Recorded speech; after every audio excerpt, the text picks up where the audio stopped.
right, guys. Well, for those on the webinar tonight, thank you so much for taking the time to be here. We are excited to talk about the CARES Act this evening. But before we get started, we'll just go ahead and go through a couple housekeeping items.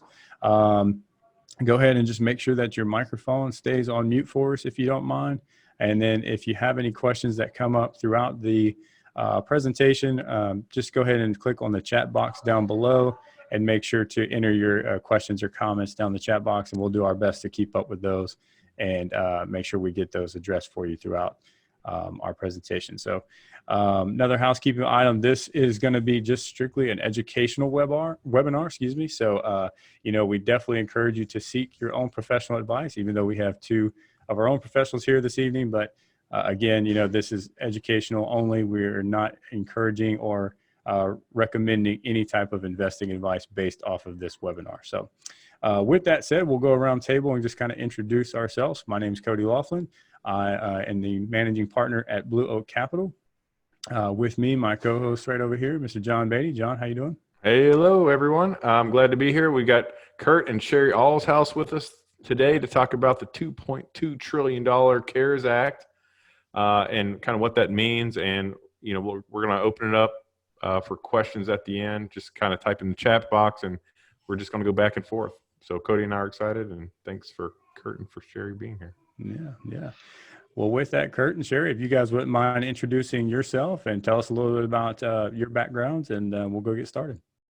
Sure. Well, you want to go first, Kurt? Yeah, no problem, Cody. Both Sheri and I have been in real estate a long time, almost my entire professional career. And so we followed it and just kind of live it and breathe it. And we have a CPA firm in Houston, although we have clients that go from New Jersey to Seattle. And we provide auditing services, tax planning and preparation work, and then business advisory services. I handle the audits and share business advisory with Sheri. So I'm the least popular partner. The more popular partner is Sheri. So go ahead. Everyone loves tax advice. Go ahead. I don't know if they love taxes, but I'm the one that they seem to call and ask for more often for the tax advice. But I'm Sheri Allshouse, and we founded the group in 2011. Like Kurt said, both Kurt and I have been CFOs, controllers. Kurt's actually built 100 houses, and that was for home builders. He's done purchasing and estimating. So background, obviously, we've come up. I was actually on the tax side coming through the Big Four, and Kurt was through the audit side. So it's kind of interesting when the downturn came in 2008. Both Kurt and I looked around and said, okay, what are we going to do next? And, we decided to open up a CPA firm because we went, well, wait a minute, we have both sides of this, tax and the audit side. And then not only that, the CFO. And we felt that there was a real niche there for us. And that's all we focused in on real estate, apartment complex, multifamily, commercial, and then also with the home builders. And we have a few trades that will assist the home builders. So that's kind of our client base. Excellent. So, well, we appreciate you guys being on tonight, and and especially helping us out with the topic of discussion today. Obviously, being the CARES Act, and it's been out for I guess about 3 weeks now, and we've heard there seems to be webinars almost every single day discussing this very topic. But we figured now is a good time as any, being that after 3 weeks, I think we still have a better understanding of it now that the dust has cleared and settled a little bit. Although it seems like every day there's still something new coming out, but that's where we're going to refer to you guys and figure out what in the world's going on. But so I think most people understand what the CARES Act is. $2 trillion stimulus plan to go out and help small business owners and citizens try to weather this storm that we're finding ourselves in. But really what I wanted to do is kind of start off and kind of breaking down what are the various programs within the CARES Act. And then how we can start utilizing those in our businesses. So, we can start off with, there's the PPP, the EIDL, the small business loans. Can you kind of talk about the differences between those different programs? Yeah, I sure will, Cody. And really, you're right. There's the Paycheck Protection Program, Economic Injury Disaster Loan, which people are calling EIDL, EIDL emergency grants. Then I would say there are also traditional SBA 7A loans. You can still go after those. And then finally, depending on your relationship with your lenders, bankers, and investors, potentially if you're strapped for cash, so get some conventional lending from a bank possibly. But I'll get into each one of the, kind of the differences of the Paycheck Protection and EIDL in a second. But I did want to, start with kind of the big picture, which is, as of this morning, all the small business money's gone. The 349 billion, the last of it was issued this morning. There were 1.6 million applicants, and in the application process, not only in the application process, but in the original conceptual discussions, the applicants needed to show economic losses, loss of revenue or economic damage. Now, what was interesting is that was the discussion that was on the form that you actually filled out. You had to basically affirm that you had economic losses from this virus. But what appears to have happened, and a lot of people I think would echo this, is it looks like the PPP loans were issued on a first come, first served basis, that there wasn't a lot of looking as to, proving out that need or lack of a need on the part of the SBA. So that was kind of interesting. And I think that there's also a school of thought that somewhere down the road, whether it's months, 2 months, or 2 years, that since so much taxpayer money has been committed to this entire program, including the small business loans, a number of people think that as a matter of public record, a list will be issued of, okay, here's all the small businesses that took loans, here's their name, and here's the size of the loan they got. And so we would caution people, because there may be a second SBA program coming. I don't say probably anymore with what's going on, but there may be. And if there is, I think people should realize, I would assume it's going to run the same way, first come, first serve. But down the line, it raises the question of, is there a potential public image risk for a business that applies for the loan in a rush, and then as things turn out, they didn't particularly need it? As Sheri mentioned, a good example, some of our clients are home builders.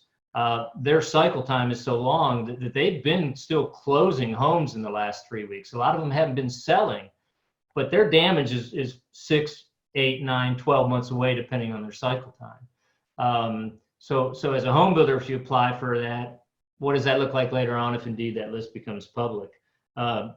The other thing I would say too, that maybe in defense of the government, that maybe the reason it became first come, first serve, is that, to put it in perspective, in the last 13 days, this opened up on April 3rd, was the applications. In 13 days, they issued $349 billion worth of loans. In all of calendar 2019, under the 7A program, they issued $23 billion in loans. So in 13 days, they did 15 times the amount of volume they did in the entire year. Oh, by the way, they got 8 days notice to get ready for that. So with those parameters, it probably did. It may indeed have become first come, first serve. There wasn't much time to cull out who really needed the money and who didn't. So I think that's something to think about if they go on a second program. Is get your banker lined up. These banks have been through the drill now. So, and the other advice that we hear is to go with your local banker. You try to contact a new banker, they're not going to deal with you. They're not going to have time. Go to a banker that you've got a relationship with and say, hey, look, I didn't apply the first time, but I want to get my ducks in a row. What do you need from me? Help me out on there's a part of the application that the actual business owner has to fill out, and then there's a tandem one that the bank fills out. And so I would get your banks ready, because it's, if it pops open, it's going to go quickly, like this 350 billion did. So that's kind of a broad overview. In terms of the three main programs that came out of the CARE Act, the PPP, the EIDL, and the emergency grant, First of all, you can receive funds under both programs, but you can't use the funds for the same thing. The Paycheck Protection Program is really designed to protect your paychecks of your employees. So that's where you generally want to burn that first. There's some other stuff you can burn it on, but the point is, if you already have a PPP loan and this time you're going to go after an EIDL loan, when you get the EIDL loan, you can't basically use it for the same purpose. You've got to use it for other things like debt payments or utilities or whatever. Both of these programs, to qualify, you just have to have less than 500 employees. Typical small business loans aren't necessarily employee based. A lot of times they're revenue based. And in this one, they said, for the interest of quick processing, I guess, they just cut it off at 500 employees, which the reality is can be some fairly sizable businesses, but that's where it is. So if you fall into that category, I'd be ready to go on the next round. Kurt, on eligibility, what are are there any audit implications or extra paperwork that you need to make sure you have in your back pocket in case this comes back around, say a year from now? How do you prepare yourself for that potential, when the government starts knocking and say, hey, did you use this for the right thing? Could you talk us through that a little bit? Well, one of the things we would encourage, and I was going to get to that point, is that we would basically, in our opinion, in our experience, the easiest way to track it is to set up a separate bank account. Set up a separate bank account for the funds you get, and then make all those disbursements out of that bank account. So even if your accountant or bookkeeper is falling behind or is inclined to do a miscode or whatever, if you can show, here's where the loan came in and this is what I wrote all the checks for, then obviously you'd have to have invoices backing those checks up. But we think that's probably the cleanest way to do it, is to set up a separate job within your general ledger or whatever you want to call it within your system, and then track it in and out of one bank account. That way it's all in one place. The other thing that you will need is in the application process, especially on the EIDL loans, they said, hey, look, go ahead and submit, but understand that if we are probably going to ask you for your last 2 years worth of tax returns that have been filed. It wouldn't be 19, it would be 17 and 18. And we're also going to ask you for I'm not the paycheck person. I think, what is it, Sheri, at 940, 941, whatever there are certain quarterly. 941. There are certain quarterly forms that have to be filed with the government also as you pay people. They're basically payroll forms.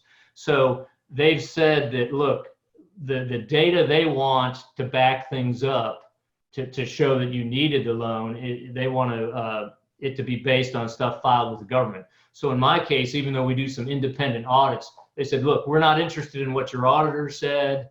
We're not interested in what your internal books say, because who knows whether they're right or wrong, but we're interested in what you've told the government. And so they've said on those loans to be prepared for that question. So you want to have your ducks in a row on that. The other thing they said on the EIDL loans is that if you don't provide us that information within 7 days of when we ask for it, we will bounce you out of the rotation. You're kicked out. You'll have to reapply. So it's a good question, John. Not only do you have to audit what happened to the money you received under the program, but you also better be prepared that if they do get to a point, and it may be in a belated fashion of, hey, by the way, show us kind of how you demonstrated the need. You should be ready for that question, which again does raise, as Sheri and I have said. So the reality is, if your last 2 years of tax returns on your business, if the balance sheet on the tax return shows, $50 million of cash in the bank both years, they're going to wonder how you burn through $50 million between, December 31 and April 5th or something. So there are concerns like that. And if your P&L shows strong profitability the last 2 years, so it's right now, John, is like I say, I think they're just stamping. They're just getting it out the door. Yeah, they're kicking it out. But later there might be a means test in hindsight. Right. Mhm. And again, and even if there is, there's part of me that would say, well, okay, you may have to repay it back, or there may be penalties they decide to invoke or whatever.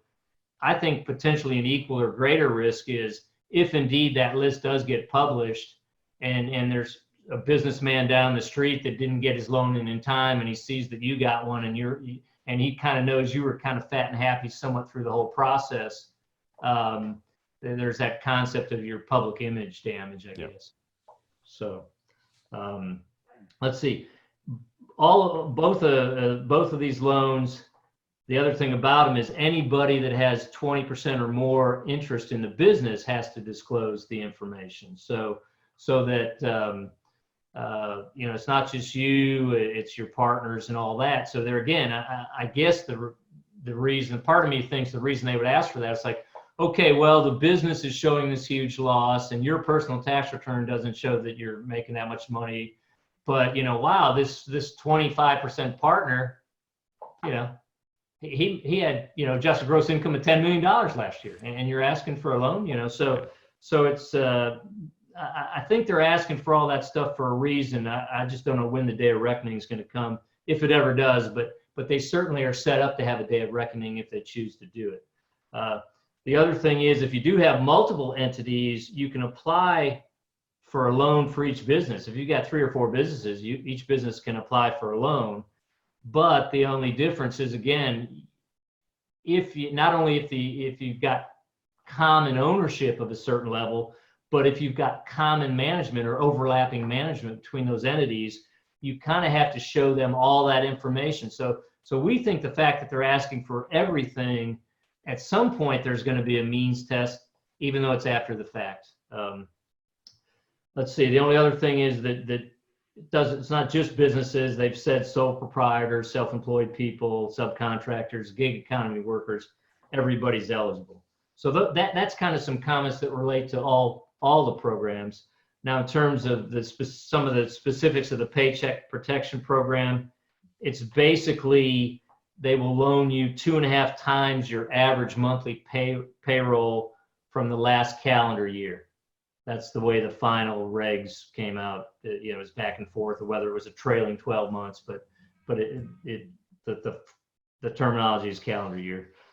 So again, regardless of the size of your organization, they're going to say, okay, if your payroll was $100,000 a month on average in 2019, we'll loan you $250,000, up to a maximum of $10 million. There's a pretty high ceiling on the Paycheck Protection Program, $10 million. 1% interest rate, which is great. Everybody likes that. 2-year term, that's not so great. You got to pay it back within 2 years, but it's cheap money. And again, remember, it's designed for this short-term catastrophic event. So the expectation is use it to make sure your people get their paychecks, but then when the business recovers, we expect you to pay us back in 24 months. Good news is no collateral, no personal guarantee. No payments are required for 6 months, even though it's a 2-year term. They're not requiring any payments for 6 months, but if you don't make any payments, interest will be accruing on the principal balance. Proceeds can be used for payroll, rent, utilities, and interest on debt. Those are the 4 major things that the PPP program can be used for. Let's see, you must certify that the current economic uncertainty makes your loan request necessary to support the ongoing operations of your entity. That's the question that has given a lot of people pause, John, is that, okay, it didn't really define what necessary means and ongoing operation and whatnot. But yet you're signing, there's about 8 boxes you have to check affirmatively. And one of the last boxes is, by the way, I affirmatively am checking that the 7 answers above are truthful answers. And if I'm lying to you, you can throw me in jail. It's perjury. Yeah. Right. So again, it's designed to be for the people that really suffered the economic loss. The loan can be forgiven, 100% forgiven, which a lot of people like, if you don't reduce the number of employees in that 8 or 10 week period. But I guess 10 weeks, 2.5 times your payroll that it's designed to cover. If you don't reduce any employee headcount, or if you don't cut wages by greater than 25%, in the first 8 weeks after you receive the funds, then basically that $250,000 or $10 million, whatever you got, is forgiven. So on the one hand, it's a loan, but if you use it for what they want it to use it for and keep people employed, it's really a grant practically, not a loan. And I just So- want to add something for that. Oh, I'm sorry, John. No, Just- no, you go ahead. Just on the tax side, what's nice about that, most loan forgiveness is income, but that loan forgiveness is not for the PPP. Specifically that. Yes, Yeah. for that specific loan. Yeah. So if I held this 8 weeks in one day, I had everybody employed for that period of time, and then everybody's hours got cut by half on 8 weeks in one day, I would still be technically. I mean, I don't want to like try to skirt like the intention of this thing, but that what you That's the said, rule. I think my answer is that's the way it's written, John. Now, how it's Yeah. going to be interpreted and enforced is I don't know, but Yeah. but yes, I would say based on the way it's written, yes, that's true. Now, again, if things have been moving so fast, and who knows where it's going to settle, but technically, I think under the guidelines that are out there, that would be a true statement. So. And again, I guess I mentioned that on this loan, you really have to, the PPP loan has to be piggybacked. Your app simultaneously your banker submits an app and they go in together. I guess you send it to your banker, but they get matched up. So you have to get your lender involved too. On the EIDL loans, the economic injury disaster loans, you just click it yourself. The bank doesn't have to get involved. What about the grants? What's the difference there? I mean, that just seems like just a straight credit. How do you have to qualify for that? Yeah, well, I was going to say that there is a grant, which is the EIDL, Economic Injury to Disaster Loan Emergency Grant. The other thing that again, what's interesting to hear people talk and what you read is almost everyone went for the PPP loan. Maybe that was the 1% interest, and that kind of was. That's the cord, the sensitive cord that's being, plucked right now is that people are unemployed. So people went for that one. But the economic injury disaster loan, part of that program was, hey, by the way, first of all, you can apply on your own, still have to sign the affidavits that you're telling the truth and whatnot. But you can apply on your own. And the deal was you would get a $10,000 emergency grant was allegedly going to be issued within 3 days of a successful loan application, not approval. So basically, if you sat at your computer, and I think that was a 5-pager the last time I looked, pretty easy to answer, really. When you sent that in, as long as you got the message that it was accepted, you were going to get a $10,000 check cut to you, no questions asked. It was a grant, no repayment terms, it's just yours. But again, you had to also affirm that you were currently experiencing a loss of revenue, you're suffering economically. That was really a byproduct of applying for the EIDL loans. And supposedly, just a real smooth, easy thing.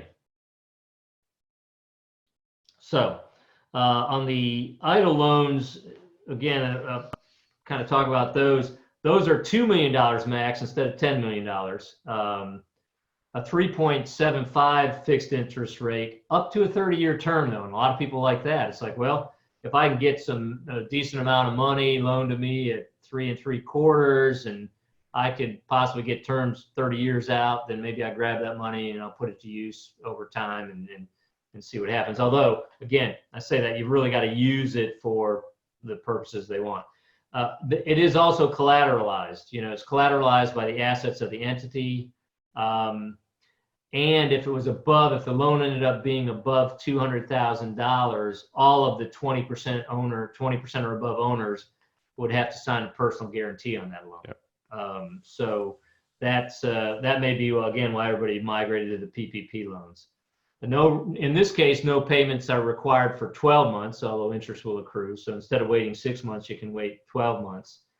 Proceeds must be used for payroll. If maybe the PPP loan didn't cover all your payroll, you can use it for payroll, fixed debt, not just interest payments, but actual debt payments. No prepayment. Can't make a prepayment. I'm not going to let you use that fund to prepay a lower rate debt, but you can make fixed debt payments. accounts payable, other expenses that can't be paid because of the disaster's impact. We would also, same thing, recommend setting up a separate account. Quite frankly, if you got both, I'd set up a separate bank account for each one, and track them separately. I mentioned it's a 5-page self-application, really pretty straightforward on the website. What's the eligibility look like, Well, Kurt? I'm sorry? I mean, how specific is the eligibility? Is it very broad? Oh, yeah.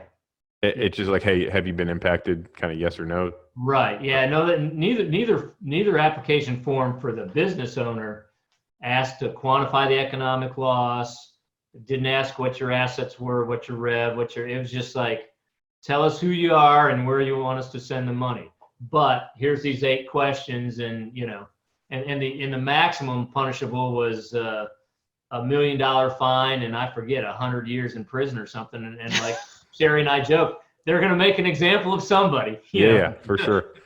Somebody somewhere, but hopefully, you're not the guy. So, and again, they almost guaranteed they would, on the IDA loans, that they would follow up with questions where they wanted you to prove out some of the forms you filed with the IRS. So that's really the 3 main programs. Like I say, there are the traditional 7A SBA loans, but again, I've heard that those kind of got pushed aside, were paused, and all these PPP loans took over since they had to process so much in a 2-week period. So yeah, rumor is the SBA's been covered up. I mean, because they're actually managing all these mechanisms, and they've just been inundated with applications, obviously. Yeah, well, no, which is why I like to start with the fact is in this case, I have to give anybody in that situation, I don't care what your line of business is, if you had 8 days notice that you were going to increase the volume of your work by a factor of 15 and you were going to do it in 2 weeks instead of 12 months, I would say good luck to anybody, whether it's Amazon or Google or GM or I have a little more faith in those guys, but well, I agree, but I would still say good luck that it's going to be sloppy no matter who is doing it. And I just wanted to add, we only know of one person that has been approved for the triple P, and allegedly the funds are supposed to hit tomorrow, but we'll see. So, Well, and we know people that have been putting in, we know people that have been truly impacted in a huge way, and they just keep having to fill out more stuff and get more stuff in. So it's going to be interesting to see how that. that's interesting. So you're saying that everybody that anecdotally, right? Say you talk to 10 people, you only know one that's actually confident that they're going to get paid tomorrow. Right. Yeah. Now exactly, John. And early on, a lot of people were getting stuff kicked back and they had to resubmit, which again, I don't understand from the business owner side. That almost sounds to me like it would have been the banks. And again, they were trying to figure it out. But the business owner forms were pretty straightforward, I felt. Now, where the banks got, if that was what dragged people down, I'm not sure. But yeah, early on, we had heard from a number of people, and no one had even heard that their application had been approved or denied unless it had been kicked back for a technicality. But now there are some people that here it is 2 weeks later, the money's supposedly all gone out, at least all the approval. All the money's been committed. It hasn't gone out, but it's been committed. So you would assume that some of the people that hadn't heard anything for a week or so, at this point, I would imagine people are going to start hearing. So what we'll do, we've been kind of surveying some of our clients. What we'll do in a couple of days is resurvey them, because I think by early next week, people either know that A, yeah, I'm approved and the money's coming, or B, I was rejected. But again, from what I'm hearing, the approval or rejection is going to be based on how soon you got a clean application in, quite frankly. And we're in other groups too, and we're asking them too, as you ask around, like, okay, did you apply? What are you hearing? Have you gotten back? What I've heard, there was only one that sounded like he just didn't have a big issue, but he went with a small regional bank and got through. And everybody else is, B of A. It's like, JP okay, Morgan. you got to resubmit, Yeah. I just remember that regional bank was out of the Waco area, so I don't know if the government was afraid of some revolt or something. I'm not sure, but anyway, it's a small Waco area. It's the Bank of Central Texas. Yeah. Don't mess with those guys. Apparently. So that's kind of, the loan portion of it, which a lot of people early on, really, John, that was getting more attention than the tax area. But there are some significant tax benefits if you get the loan, and even if you don't get the loan, I guess, Sheri, because, if you suffer, there's a whole lot of tax benefits that your CPAs need to know about, and you should be able to, not only start processing on your 2019 and 2020 returns, but I guess some of it you can go back and capture in 2018. So if we're ready to, unless we've seen any other, no, I don't see any other question. If you're ready to move on, John, to the tax side, maybe that's the time to do it, unless you have any other questions on the loan side. Yeah, no, that's perfect. Yeah, let's go ahead and segue into that and piggyback all that. So Sheri, you want to take that one? Yeah, so there are some tax benefits going on now. Are they as significant as trying to get the loans? If you could get the loans, for most people, that was going to be a better deal than doing the tax stuff. But there is some, I think the biggest one that people should be looking at is the net operating loss carryback. So if they are suffering losses, now they can carry back to 5 years. They could not, with the new Trump rules, they could not carry back at all. They had removed the 2-year carryback starting in 2018. Now we can for 2018, 19, and 2020. If you are suffering a loss, we can carry those back 5 years. So 18 starts back at 2013. So, it's going to be interesting to watch. All the software programmers, they're having to redo a lot of their stuff. So I will tell you, our software guys were saying, okay, we're trying to get it done right now. And this is our priority. We're working on 2018. Believe it or not, they're working on 2018 software before they're updating 2019 software. So to try to get these losses to be carried back. So that is one to be monitoring. So if you are suffering in 2020, obviously you're going to have to wait till the end of the year, but there's quick refund processes. So just get yourself teed up, make sure your books are good, and hit your accountant come January 15th for this. Don't wait until February. Is there a statute of limitations on this carryback? In what respect? I don't know if you have up until the end of the year, it's all 2020, and then when you roll into 2021, it resets. And that's what and that's a great question, because there's this 120-day rule. I'm not quite exactly how that's being applied, but usually you have until your tax returns expire. So if you file in April 15th of 2021, you would have 3 years from there to do that carryback. But most people with their NOLs, I'd say for 2020, as soon as you can get it in there, you get that refund going and get it carried back. It's 5 years, which would put you at 2015. Yeah, just for all the listeners, real quick. I mean, you can basically modify your tax returns up to 5 years ago to offset your taxable income. Yeah. Right. And then the other thing that happened too with the new Trump rule is that they had an 80% limitation on net operating losses. So if you did carry forward your net operating loss, you could only take 80%. You couldn't take 100%. So you were always paying some sort of taxes in the next year. That is also off the table for 2018, 19, and 2020. So if for any reason you're sitting in 2019, you had a loss from 18 that you carry forward, and you do want to carry it forward, because there's reasons you may not have had a high tax rate in the prior prior years, but you want to carry it forward, it's at 100% now, opposed to 80% limitation.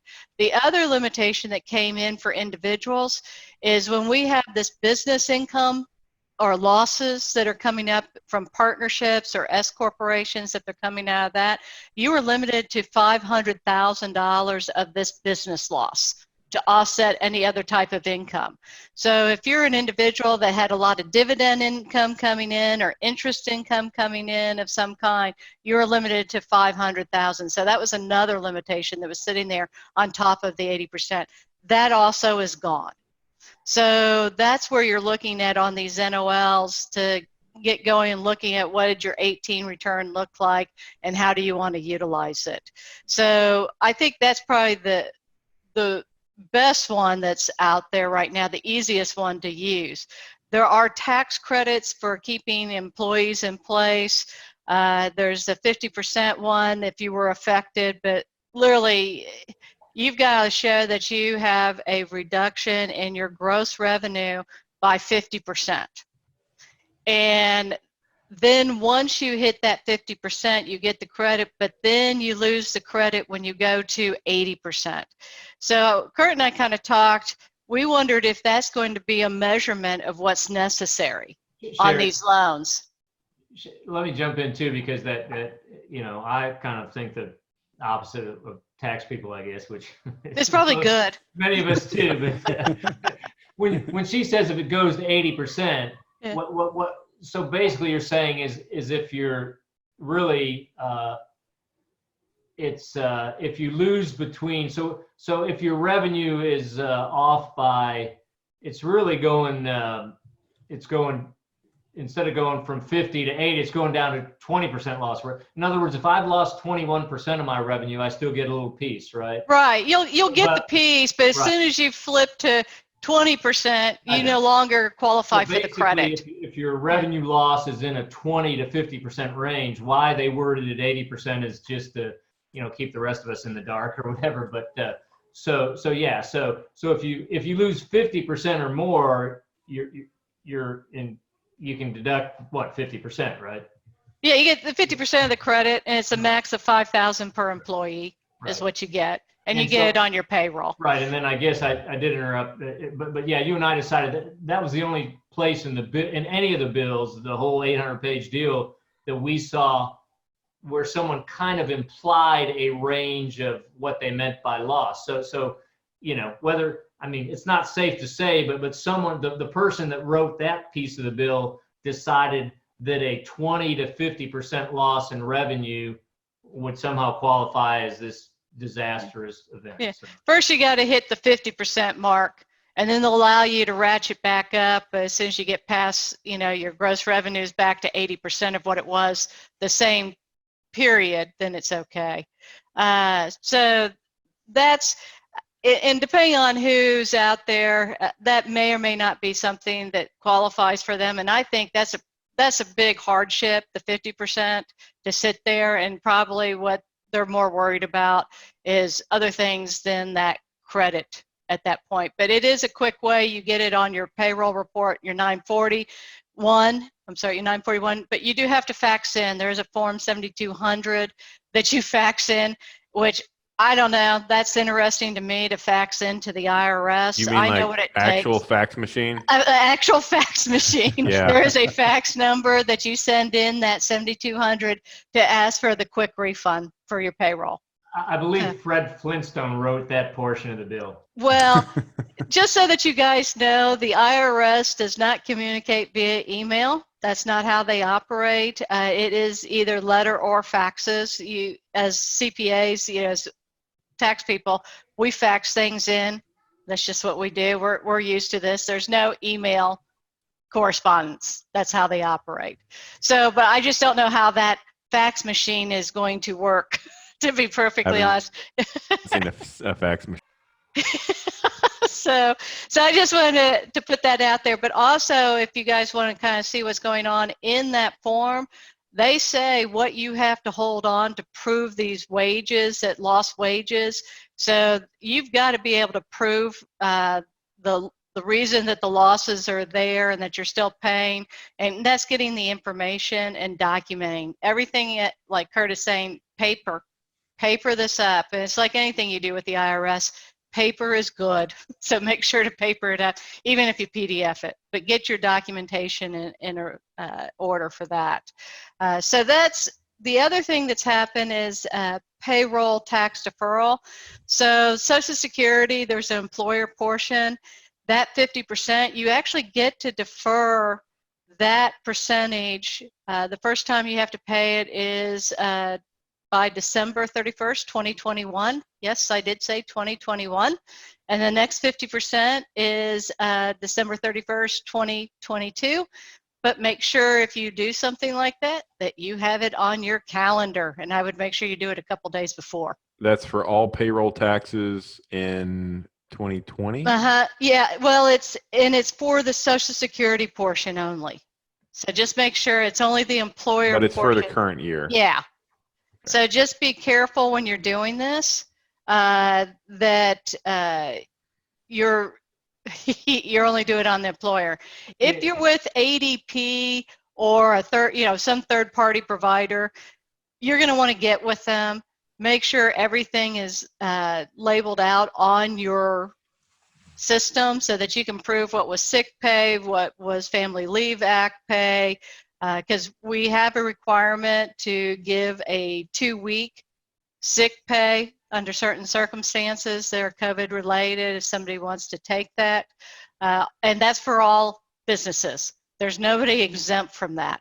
The only thing that they're exempt from is the family leave. If there's 25 or less than 25 employees, then you have some exemption to get out of the family leave, but that's not that big of a number going out.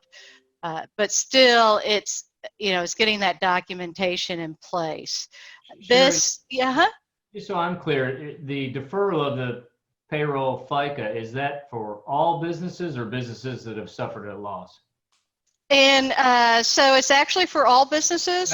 That's what I thought. So that's another way that he thinks he's going to get liquidity into the market and stimulate comeback. Okay. And if you're self-employed, you're getting it through not your ES payments. Your ES payments don't have to be that high. So that'd be anybody who's self-employed, or if you're a active partner in a partnership in which you're having to pay guaranteed payments. So that would be another way. And I will tell you, we were told, I don't know if anybody is on here that gets their money via partnerships as guaranteed payments. There was debate on how you had to do the loans. One bank did take out the guaranteed payments and said that they couldn't apply for those, that they would have to do a separate loan and be self-employed to try to get their money that way and get their, like you are as if you had your own business and it was a Schedule C. So I don't know if, it seems to me some banks are allowing it and some banks aren't. So I don't know what ended up happening with that.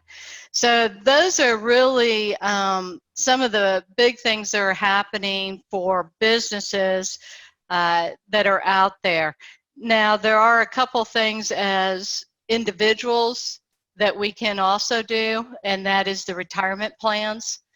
So they've loosened up the rules on the retirement plans. There's 2 ways, but let's make sure we understand our retirement plans, because some of these will not be applicable if it's just a simple IRA or a IRA itself, that it will not apply. But what we want to tell people is make sure you go to your pension, go to your trust advisor, tell them, does my pension plan offer this? Is it in my plan docs to do this?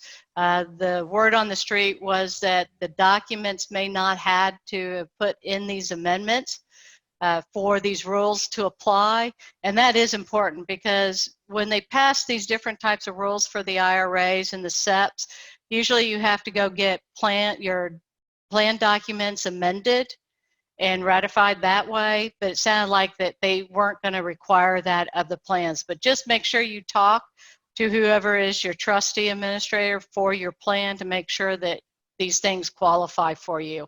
So you can withdraw $100K, but obviously when you withdraw this $100K, you've got to show that you have, now they aren't saying the trustee doesn't have to ask this, but they are saying that you have to prove that you were affected by COVID in some way, shape, or form.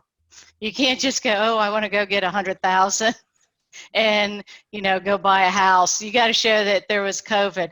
Now, how are they going to do this? I don't know. There's probably going to be a questionnaire, I think, on the tax return, in which the people are going to have to say affirmatively when they get the 100,000 under perjury or penalty, just like they have to do for the child care credit. But that's just me speculating. I don't run the IRS. It's just a speculation. So I'd like to visit that a little bit. Uh-huh. Again, that's still kind of broad, right? Mm-hmm. Uh, Yeah. I'm impacted. I'll give you a case in point. We normally have childcare for both of our children. We don't have childcare anymore, but we're still working from home. But we also have our children with us during the day, and they're toddlers. Mm-hmm. And so, okay, I mean, it's an impact. My productivity is down significantly because we're trying to, manage the household. Mm-hmm.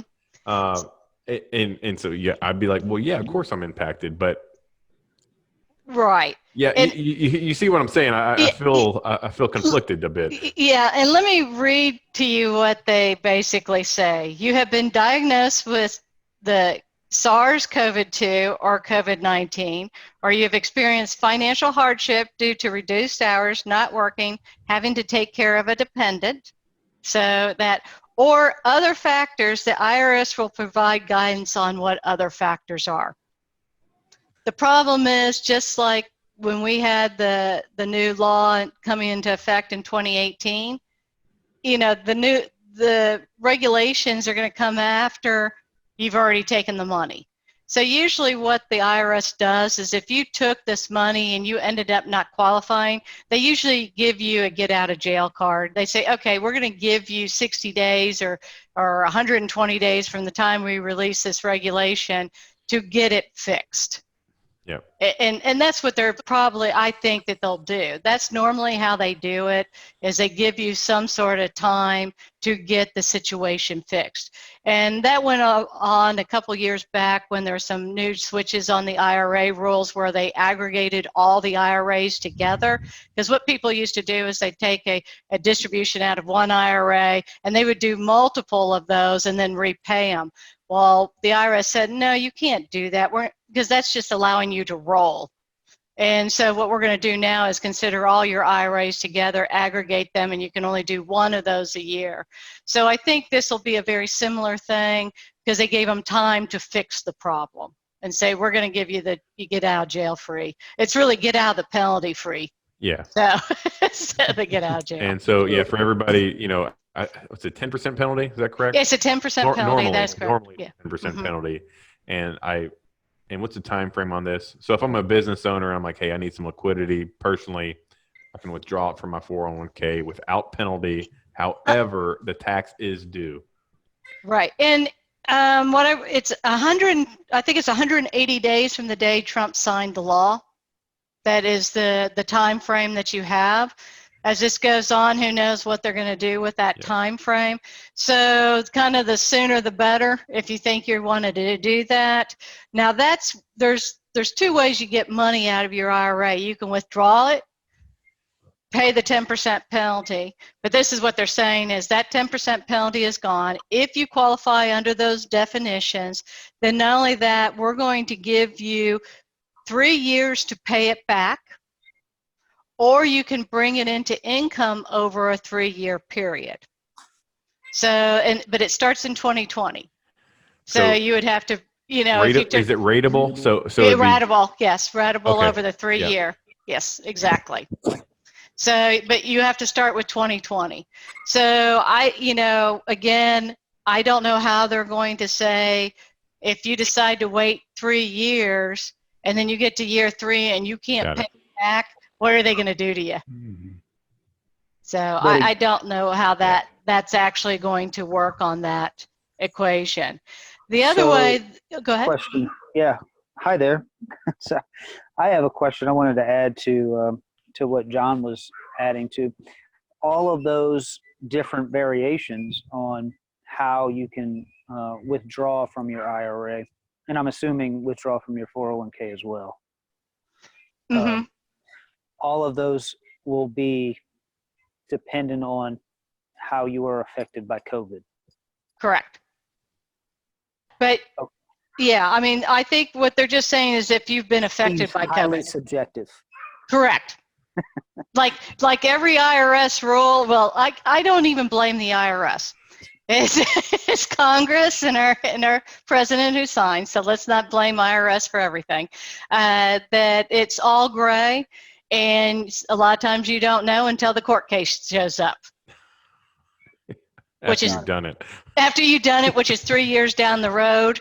And what you try to do is not be the evil taxpayer that you went too far over the edge and, Right. and that you can work with it. And they will work with you. And I think this is something that they will work with.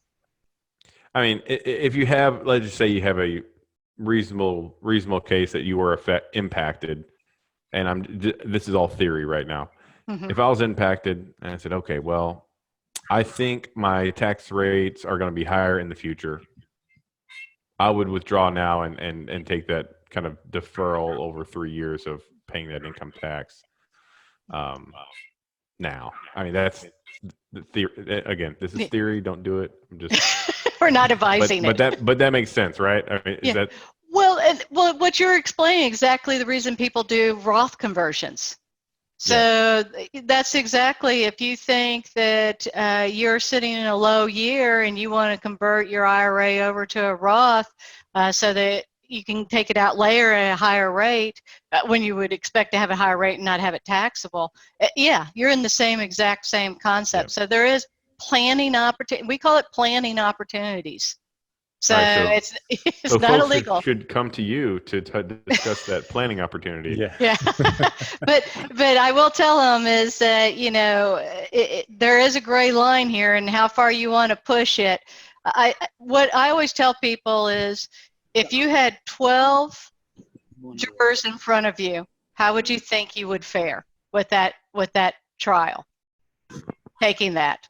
And we all understand it. We've got this range of people's thought process, but I think that's a pretty good statement of, what would this look in front of 12 people when you did the argument? Yeah. So that's withdrawing and then the other one is taking the loan. That is the 401k. That is not out of your IRA. That is a 401k, and again, go to your plan administrator and make sure that you're capable of doing that as well. They say that you will have a year if you have already taken, because some people do take money out of their IRA to fund projects, and even if it's just $50,000, now it's up to $100,000 to fund their projects. They're paying themselves back the interest, and they're okay with that. Now, again, you've got the same rules apply. It's the COVID. It's not because I want to go invest into this new property. But if you are affected by COVID and you do want to invest in that new property, that money is there for you, provided your plan is available. So again, up to the 180-day limitation. Right. That's my understanding. Yeah. And then also, if you've had taken a loan out, they're giving you a year free of getting a payment back in, because normally IRA 401k loans are a 5-year max that you have to repay the loan within a 5-year. Now the question becomes, are we still at a 5-year max with just a 1 year, wait, and you've got to pay it back over a 4-year period? That's how they think it's read, that it's not a 6-year. It's not like I get the first year and then I tack another 5 years on top of it. So we think it's a max that even if you take it out now, you can wait a year to start paying back your 401k, but then you've got 4 years to get it paid back. So that's what we're thinking there. Is there at this point, that's pretty much what we consider the things that really work for the real estate side. Are there questions out there? I had one in particular there. You've been hearing a little bit about the 1031 exchanges and the extensions on that. Can you speak to that? Oh, yeah. 1031s, they're diehard extensions. I'm telling you, it has to be the end of the world to get past the 180 days. So if you identified your property, but you weren't able to close your property, and let's say you're in 2019, you've identified your property in the 45, but then you've got to close in on those properties in 180 days. Well, if you're in October, obviously what you're looking at, you're sitting in 2020. Hey! You're it's a family show. Yeah, there It's a you family go. show. Yeah, you're in 2020 to close on that. Well, what happens is if they couldn't close in that 180 days, and I mean that is a hard and fast rule, there is no out, absolutely no out, except for when they grant disasters. But that's why they said, okay, we're granting the disaster to allow people to get past that 180 days. So if you had to close March 31st or you had to close by April 15th, we're going to let you go to the July 15th or later date to get this done. So, but again, if you're going through, make sure you're going to your intermediary and getting those rules down. Pat, we are not experts in the like-kind exchange, but I do know from experience just recently how important that 180-day rule is and to be adhering to it. I mean, it's just so critical. And I will tell you the 3 ways out: natural disaster, but understand even if your area was considered a natural disaster, that means all the parties couldn't show up. But if all 3 parties could have shown up to close, doesn't matter if there was a natural disaster in your area and it was declared that. It literally has to be that. Your intermediary went bankrupt, which is really bad news. That's one out to extend the 180 days, or if you're in a war zone. So if you're sitting over in a war zone, then you can extend past that 180 days. So basically, you're saying nuclear war, and that's about it. This is, I thought John was going to say if both of his boys are in the room at the same time. Yeah. That's it. It's equivalent. yeah, and I just want to, and I want to say where the personal, if you have at April 15th, if your 180 days was after April 15th and you're doing anything like that, make sure you extend your return. That keeps the 180 day going, because it is not just 180 days, it is when you file your return into the next year. So if you didn't file an extension, you lost it right there too.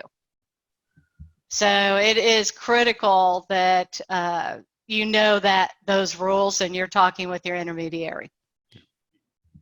All right, we've got a question from Ted. Yeah, I saw that. I'm sorry, Fred. Yeah, I saw that, John. I was going to answer that too. Fred's question is, he's applied for an EIDL loan on April 8th and has not heard back. What's the next step from the SBA? Quite frankly, who knows? I mean, but what I would say is, as I said earlier, since the money's gone, it seems to me at some point the SBA is going to be telling everybody that, hey, your application was rejected, because the money ran out, which was the way the law was written anyways. The law was written, it was going to be done starting April 3rd through June 30th or whenever, or if the money runs out sooner, when the money runs out. So I would think the SBA should be in the process of sending notifications out. The only thing that I would maybe advise you to, Fred, is if you've got a relationship with a local banker, even because again, the EIDL loan you can do yourself, you did yourself, but the banks may have some insider feedback of rejection applications or approval applications going out. Because again, I would say with the volume of business the SBA is trying to handle, forget about getting a phone call answer or an email. I mean, I guess you could try the IRS fax approach, but I wouldn't advise that either. But so I don't know. I would think within the next week or so, you're going to hear something, or again, if you want an answer sooner, maybe your banker's got a backdoor into somebody at the SBA. That's all I would say. Yeah, it's a good point, Kurt. If you're JP Morgan, Bank of America, probably going hard to get a straight answer, but probably a regional bank, probably a better shot. Right. Folks that and have a little bit more time versus the big guys.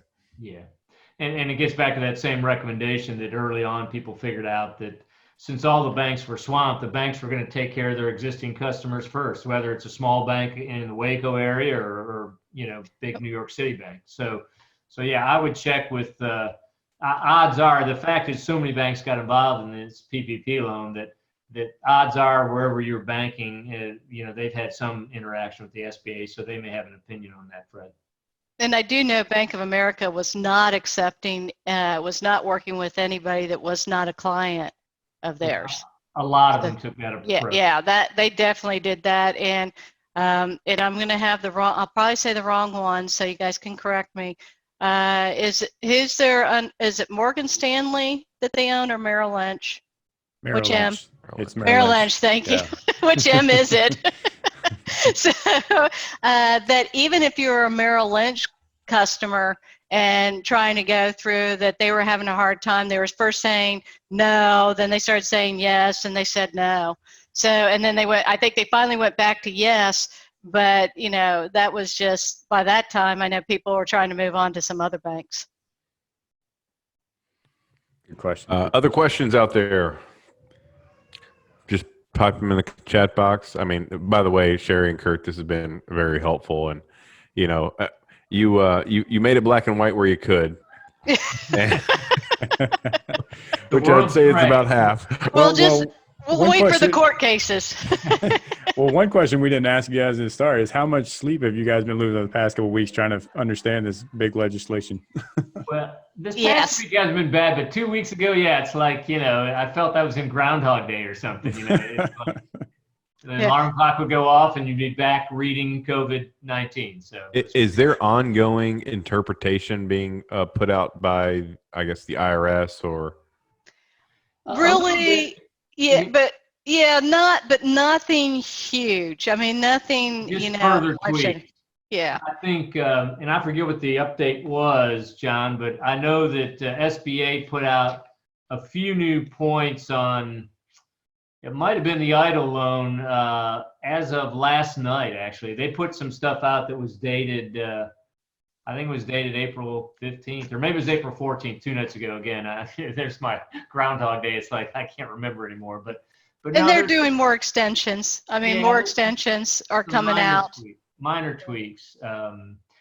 Now, again, I guess if the additional funds get approved, maybe they may be working on some refinements or making stuff clearer in the interim. If they may not have time, but if they had any time, they should probably be combing through any of the inconclusive language and try to clear it up, because if there's a second run at the land rush or whatever, then they probably want to get some more details out.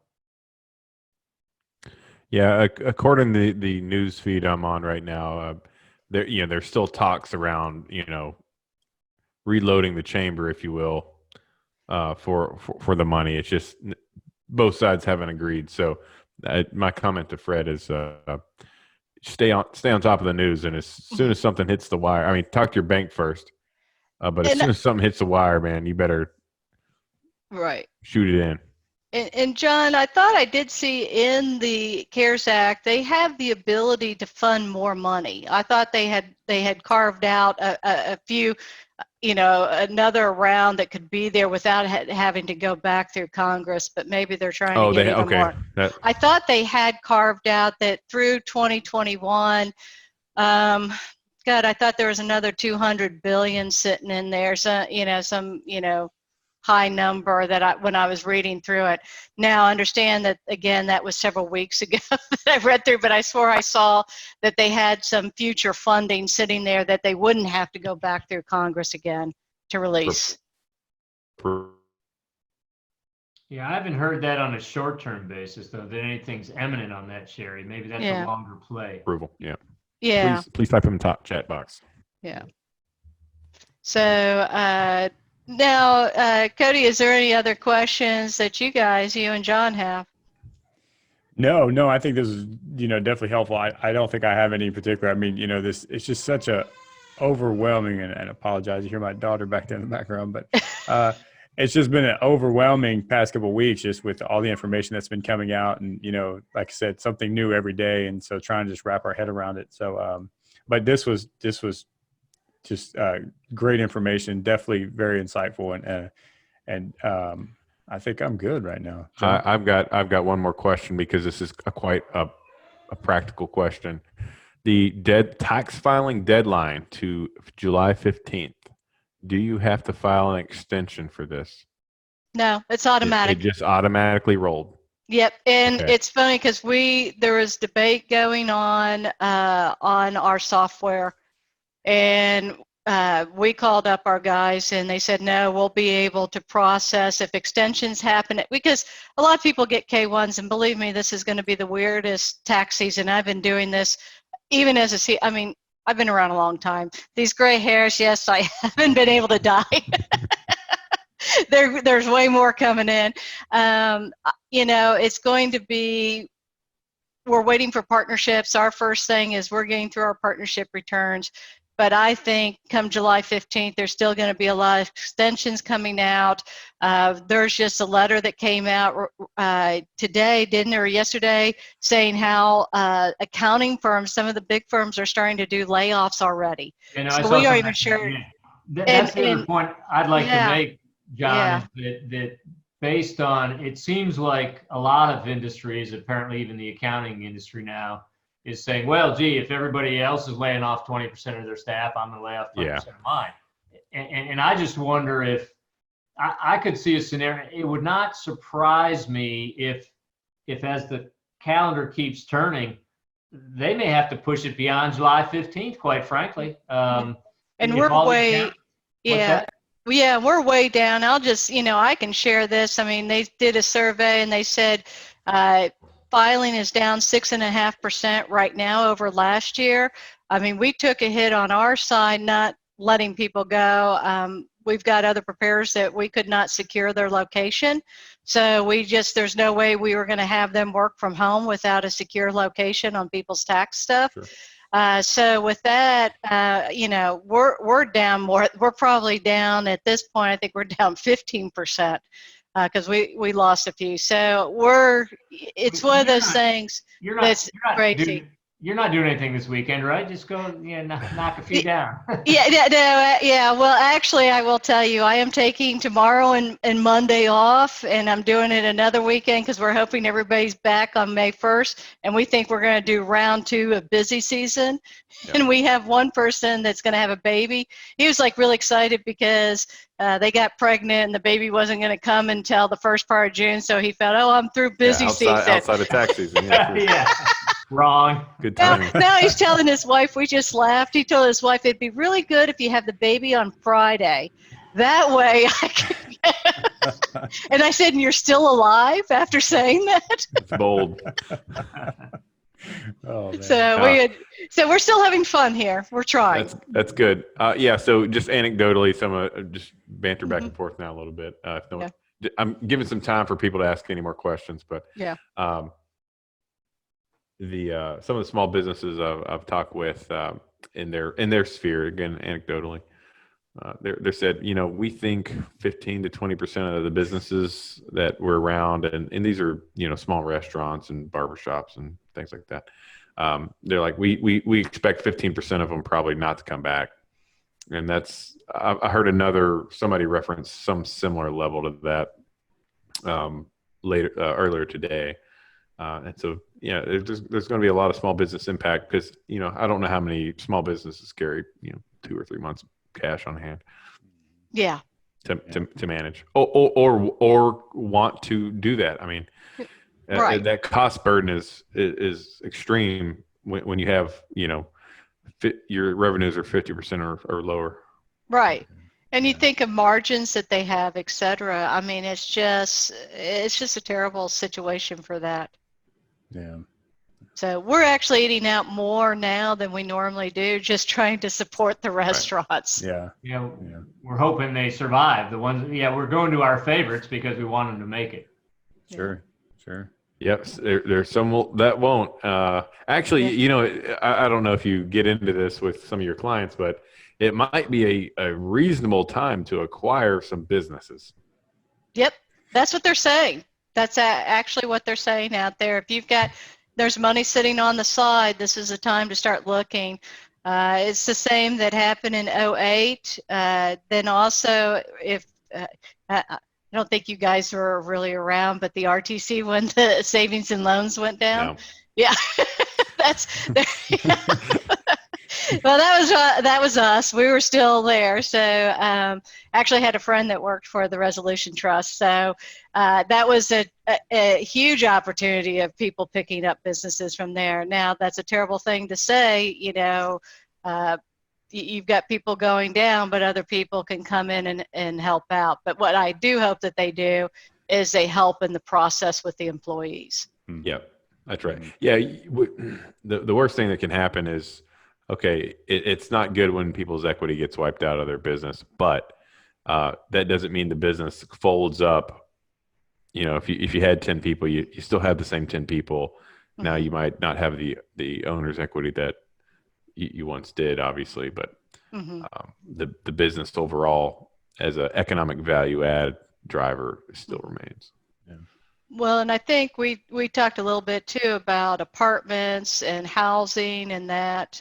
It'll be interesting to see where that comes from, because there's debate on the millennials moving back in with their parents again and not buying houses. Our door is not open. Our kids need that. Yeah. We love them. They live in completely different states. I mean, I think they really moved away. They were safe. As a matter of fact, I think our kids would all say that they knew that by the time they were 5 years old. Mission accomplished then. Yeah, right. Good job. Yeah, with that said, we would open the door, if it's a zombie apocalypse, we're there. Good. Hey, well, I don't see any more messages from folks. I thank everyone. Thanks for sticking around for us. Cody, do you have anything else? No. I think that's it, guys. I want to, again, piggyback off that. Thank everyone for taking the time to be on here. Kurt, Sheri, you guys have been amazing. Thank you for your time and your insight. If you don't mind, just go ahead and tell the audience just how they can get connected with you or maybe learn more about you guys. Yeah, we can be reached at, we're at www.allshousegrp.com. I'm going to go ahead and type that in. And if they want our white paper that we did on this, they're more than happy to email us or go to our website and request that, and we'll email them the white paper that has all the details that we talked about, more detail. So I'll go ahead and get that in. Yeah, they won't need our email address necessarily, because there's a contact box on the website. And you can just fill that out, and in the comments section, just put white paper and then put your email. Well, we'd have your email address, but put white paper and we'll send it off to you. And I'm getting the. Oh, you're going to put the email? Yeah. Cody and I'll put that in the show notes just so people can have it easy. Okay, yeah, there we go. Yeah, you got it. Yeah. Good. Okay. Well, awesome, guys. Thank you, guys. Thank you, guys. Really appreciate it. And, we look forward to continue to watch what goes on in the next weeks and months. And, I'm sure we'll be talking to you guys again soon. So stay safe, and, we wish the best to everybody. Yeah. Thanks, everyone. Thanks for everyone that joined. Thanks again, Kurt and Sheri. Cheers. You bet. Cheers. Good night.